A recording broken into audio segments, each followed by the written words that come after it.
from the other side of the coin, the people, and this is why I don't care. This is why, honestly, I'm not going to let that stop me or deter me. And that's why I still do what I do in spite of all the hate that you could get from a certain angle, or in spite of like the ignorance that people project on me. Todavía hay gente adentro de Cuba que no tienen una voz. Y hay gente que cuando ellos reconocen que hay gente en el exilio que les importan, eso le toca. You know, those are the people that I care about. The political prisoners inside of those jail cells right now, like the guy that feel like they're alone, like the guy in your t-shirt, Michael Osorbo, right now. Released a song with him in Funky. Shout out to the Funky. Shout out to Momento San Isidro. You know, we released a song Un Día, this anniversary of July 11th, and it was very beautiful, very impactful. Michael recorded his part before he went to jail, like I would say 2 to 3 years. Yeah, 3 years ago at this point. It's like time's like flying by, bro. And then in that studio where he recorded his part, they confiscated everything like a week after he recorded it. And like that studio doesn't, like, none of that even exists anymore. But they were able to salvage the clips. And so we released that song now this past July in honor of him, in honor of the over 1,000 political prisoners that are in jail, women, minors, trans people, homosexual people, black people. You know, if we want to talk about, you know, the minority narrative and throw that in there, because that's a hot button topic now in the United States. But yeah, you know, it's always been a huge support for the people inside of the island to know that somebody cares. And those are the people that are silenced most of the time, that the regime tries to push down and act like they don't exist, like their opinions don't exist, because they're doing most of the work. They're really exponiéndose.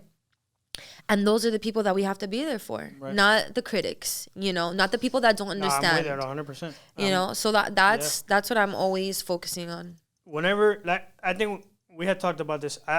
I'm not a political podcaster. But when the topic comes up, I'm going to speak my mind. And I'm very verbal about it. So whenever the topic does come up, obviously the reason I will mention the things about Cuba is because I don't think about the idiot who tells me I'm not Cuban, because I'm more Cuban than anything. So I think about my uncle who in 1994 tried to hop on a raft and died at sea. You know, that's what I think about. Was he from the Malagonazo too? I'm assuming so, yeah. How was his story? So, I mean... What do you know of it? He's my father's uncle.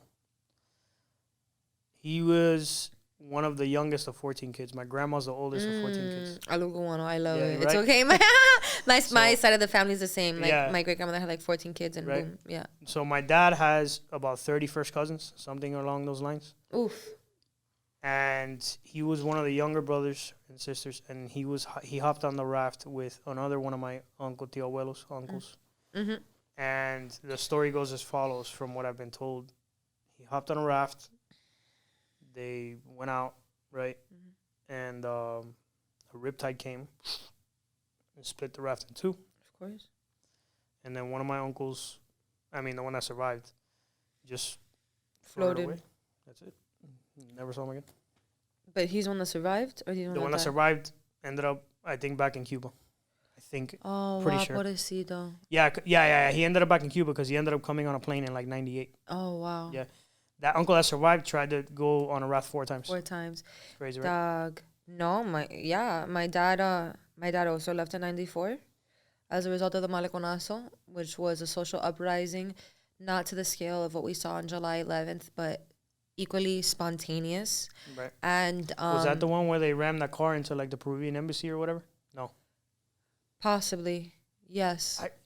I know there were multiple, but I think that was one of them, actually. I think that could have been the Malaconazo. You remember when Fidel had to go to like Peru and like soften things up with what was the Japanese guy, Fujimori? Like he had to go to Peru to like kind of... Yeah, but that's separate. No, that's separate. Yeah, no, then that's separate. That's separate. The Malaconazo was Bill Clinton was in office, and I think there was... Like Fidel had said, oh, well, if you don't want to be here, whatever, because it was in the middle of a periodo especial. Yeah, and then he opened So he was borders. like, boom. And then Bill was like, we're not accepting these Cubans, you know. But it was just so much that eventually after having the base, eventually after having the base in Guantanamo Bay, a lot of the people that stayed in Guantanamo were accepted, like my dad. But it was a similar story, made a raft, like no motor, no nothing. And the thing about these types of stories, especially if it's like your parent or like a close relative that went through this, P.S. they don't tell you this. They don't, like 9 out of 10, they don't talk to you about this until you're like an adult. And they give you like bits and pieces of this, and they don't even know how to articulate exactly like the details of what happened. You'll typically hear from like other relatives, and then they'll tell you like parts over time.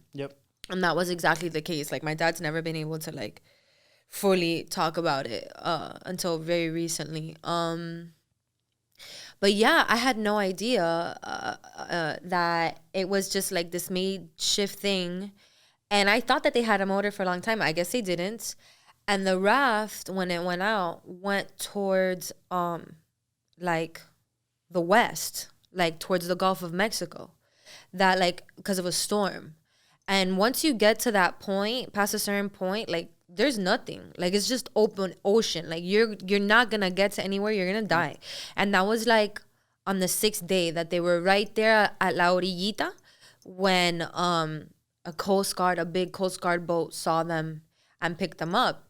And he had lost a couple friends along the way. The sharks, swimming, the whole thing, like the whole show, And they were in a storm on a raft. ¿Entiendes? So it was like a super traumatizing thing. And then my dad says that they were one of the firsts to get to Guantanamo, one of the first balseros to be picked up in that whole mass exodus. And the shit that he saw in Guantanamo was also crazy. Like, he told me that one time they were like, they had thrown themselves in the ocean. They were like swimming and the waves were like coming in and out. And they were right by like these sharp rocks close to the base. Pero los cubanos son locos. I don't care. Eso tiran. Ya tú sabes. It was like... show you how bad Cuba is if they're willing Oh, no. My dad told me that Guantanamo compared to Cuba was a paradise. You have no idea. He's like, oh, no, honey, I got 3 meals a day. Bro. I was having a great time compared to Juanelo, okay? Because my dad's from San Miguel de Padrón. So, well, yeah. Yeah, you already know. So, you want to hear something crazy? Yeah. The only people who have been able to understand what I'm saying were the Cubans that were in prison with me. Prison here is just like Cuba. How so? So, when commissary got closed, you didn't know when it was going to open again. When things ran out, they ran out, right? When, like, no one did their job, everybody was lazy because everybody got paid like $10 a month, basically, right? Just to get their little commissary. Right. Like, the government owns everything. Mm-hmm. The government controls everything, right? There's no free capital system. There's no independence. The only capitalist system is the black market. Exactly, where you can. It's exactly like Cuba. Absolutely. And then I was like, wow, Cuba's a fucking prison, bro. It's crazy. It's true. People do not Cuba's understand. People do not understand what we say when we're exiles. And I know that it can be even more like contradictory, especially because you have a lot of new Cubans coming now que son unos descarados, and I don't care, I'm going to call you out because we call you out, doesn't matter, que vienen y van, son el cubano del año un día, right, a year and a day, that they come, they say they're seeking political asylum, blah, blah, blah, blah, blah, and then really they're about the shits, like, me sin tumbar, a mí no me importa, me sin tumbar, que no tiene, bro, let me relax. A newly arrived Cuban person that claims to be the voice of the Cuban people, that she represents every aspect of the society. She calls Diar Kana her uncle, mind you, but she's out here seeking asylum. Es que ustedes son otra cosa. Pero it's not to say that the reality of Cuba is that if you're not with the system, if you don't act like Diaz Canel es tu tío, the way that she acts, that you're about it, you're about communism. If you're not, you are literally treated as escoria and as a prisoner. You're treated as a prisoner or you're forcibly exiled and allowed not to return. Right. They have full control over that space, like a prison, like a jail. They have to have control of every aspect of what you do, how you express yourself, your timing, your scheduling, your career, your mind, everything is at the hands of the communist regime. Yep. And I hadn't finished that story of the crazy shit my dad saw. Sorry, because I told you he jumped into the sea. Long story short, those Cubans that were throwing themselves, hanging out at the edge of those rocks, there was one wave that pushed everybody up against the rocks, and he saw this guy literally like get impaled on this like metal rod that was sticking out of the rocks, and like they just like saw that, and then the people were like, okay, you guys got to get out of the water. You can't keep doing this shit. You know what I'm saying? And they kept trying to keep them out, but they were just like, whatever, because they were trying to like free dive and catch fish or vibe or whatever, you know. And there's so many traumatic things that Cubans go through inside of Cuba and trying to leave that most people cannot fathom or process. Sure. And people think that like all immigrants go through it, and I'm not going to say that immigrants don't go through things in their travesía, like immigrants from other places that are not Cuba necessarily, but I will say, and I do believe, that there is an added angle of just fucked upness and pain that comes along with being an exile from a communist country in Latin America, specifically Cuba, Venezuela, Nicaragua, because when you are leaving these places, first off, they don't want you to leave most of the time, or if they do, you have to leave and know that you can never come back, and that's the main difference, is that it's not like a home that you can just return to back and forth like a lot of immigrants do when they get here. You know, it's a totally different dynamic.